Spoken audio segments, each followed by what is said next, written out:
Hello everyone! Today I'm going to talk about how to deactivate the enemy camps and show you the bosses that guard them. Note that this video will contain spoilers, so if you wish to explore the world of Aska on your own, now is the time to turn off this video. Still here? Good, let's proceed. In an earlier video, I showed you that some enemy camps were grey and no enemies were there. You can deactivate 5 different enemy camps: the Wolvar Den, the Drogger field, the large cemetery, the small cemetery, and the Shipwreck. The small and large spires and bear dens cannot be deactivated yet. Each of these 5 camps that can be deactivated will either have one of these piles or one of these piles. Each camp will have a minimum of 2, but sometimes even 3 of these. Destroying these will spawn either a mini-boss or a chunky boss. To deactivate the enemy camp, you need to defeat the boss that spawns. Each type of camp has their own boss with different abilities and different ways of dealing with them. Let's start with the mini-bosses. We have the small cemetery and the crawler queen. When we get to the small cemetery, we need to destroy the spawners. When it's destroyed, it will start summoning a skull in the air. This means that if I destroy all of them, something will be summoned, which is exactly why we are here. When all of them have been destroyed, we will see that something will get spawned. The first mini-boss is a necromancer, and he does what you would expect him to. He brings the dead back to the fight. Let's take a look at his 4 abilities. He starts out with casting purple orbs that do very low damage but has a stacking debuff that hurts a lot. The other ability is to summon minions that will help him. Make sure to kill all of his minions so that you don't get overwhelmed. At times, he will go down into the earth and re-emerge somewhere else. If you go into melee with him, he will spawn this rune on the ground and do a lot of damage to you. After he has been defeated, the camp has been marked grey because it's now inactive and will not spawn any new minions for at least a year. After a year, this camp has a chance to be reactivated. There is only some camps that will reactivate after a time, even if you have cleared out all of them on the map. This mini-boss will drop Jotun blood, metal scraps, and bone fragments. The other mini-boss you find in the large cave.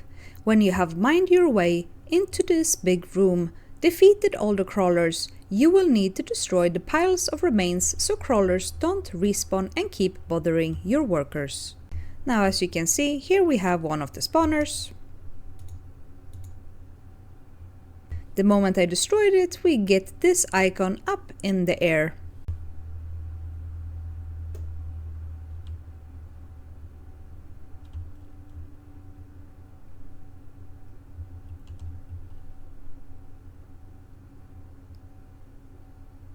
The strategy for the crawler queen is pretty simple.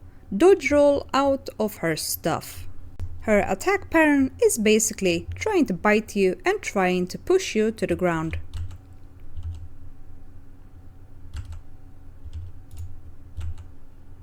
Dodge out from her attacks and attack her back.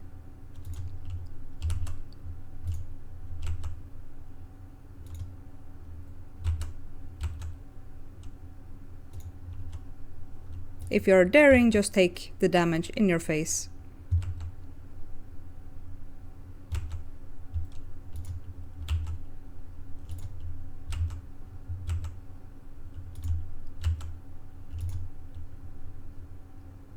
Harvesting the queen will give you a lot of meat, some crawler sacks, and some bones.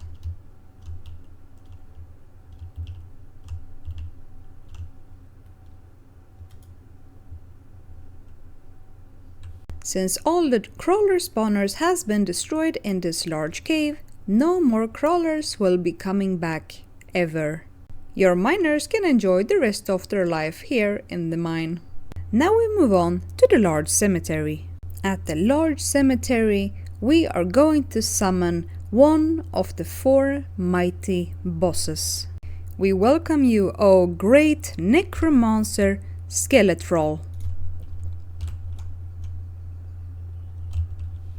On the screen you can see his skill set. Seems familiar, doesn't it? Our great necromancer Skeletroll has the same spells as the lesser necromancer. My personal way of dealing with the Skeletroll is brute forcing it with as many people as possible.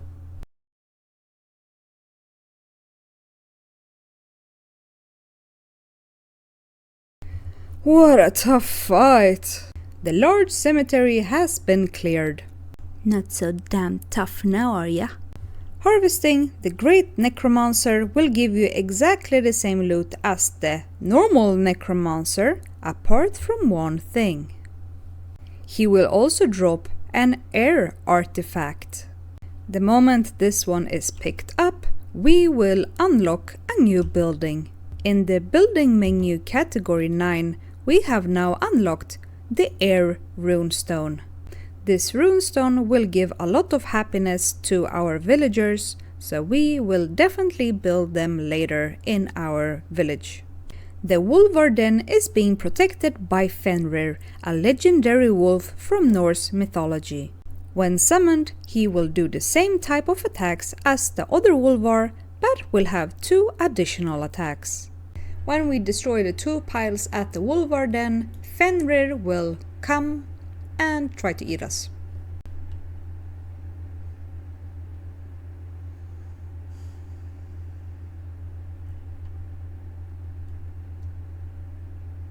Fenrir often starts the fight by strolling around waiting to go for the kill.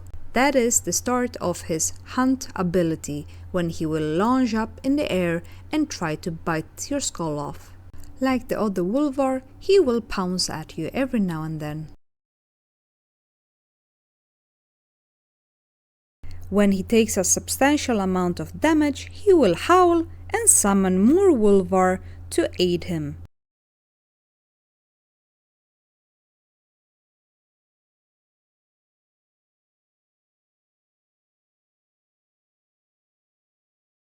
Thank you, Fenrir, for bringing more aggressive food. When we harvest Fenrir, he will drop lots of meat, lots of leather, and an earth artifact. With this, we have now unlocked another runestone. The earth runestone. The Drogger field is the home to Jarl Baneman, a fierce swordsman. Before we go out fighting him, we should clear out all the Drogger in the area. It is wise to clear out the Drogger camp during daytime, as then the Droggers are encased in stone and do not roam around. Much easier to pick them out. Mr. Jarl is going to attack us with his amazing jump stab. And you will notice that he also knows how to use dodge rolls. He gets back on his feet with his swirl dance that actually does a lot of damage.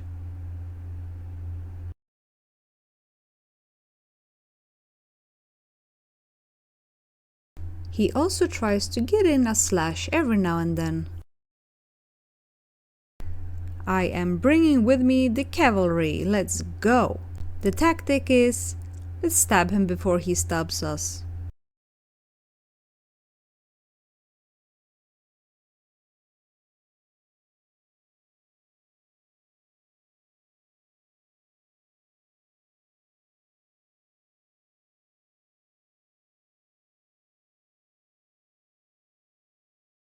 You will notice that even though we did kill Jarl, the camp is still not deactivated. The reason it's still active is because we have not killed every Drogger available.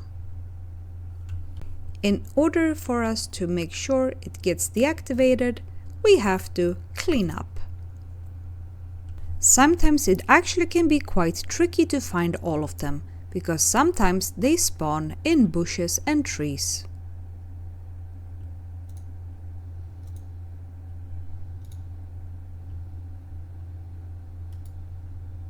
And now the Drogger field is cleared.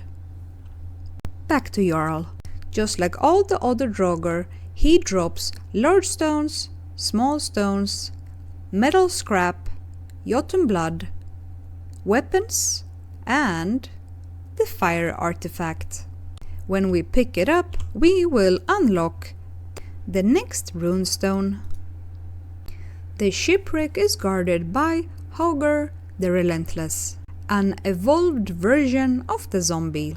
Just like the other zombies, he also likes boxing and doing that heavy blow. Majority of the time though, he is going to try to charge you, and you will notice that if he runs into something, he will get stunned and lose a little bit of health. Well, his name is Relentless, so it fits him very well. Every time he charges into something, he is going to be depleting his second bar. And just like every other enemy, the moment their second bar is depleted, they get stunned for a couple of seconds. It is possible to defeat Drogger without actually attacking him a single time. It will take a while though. There we have the heavy blow. And there we have the boxing.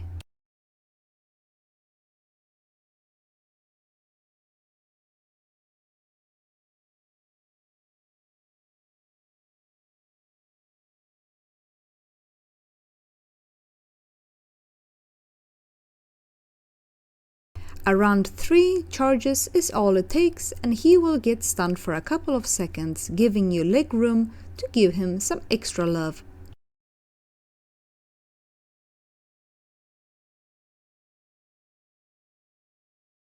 And now to the actual kill cam.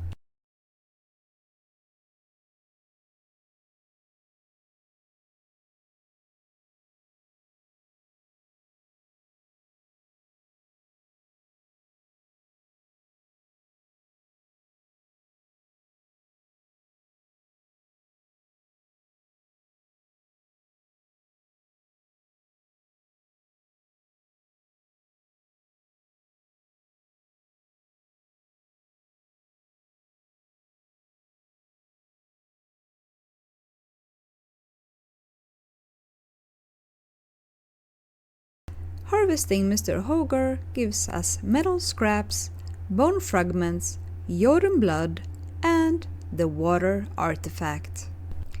Picking up the water artifact is going to unlock the last runestone. We have now collected all 4 of the elemental artifacts. I will cover all the runestones in a separate video together with our last champion, the Stone Jotun. This concludes my walkthrough of how to deactivate the camps and the bosses of those camps. Thank you for watching.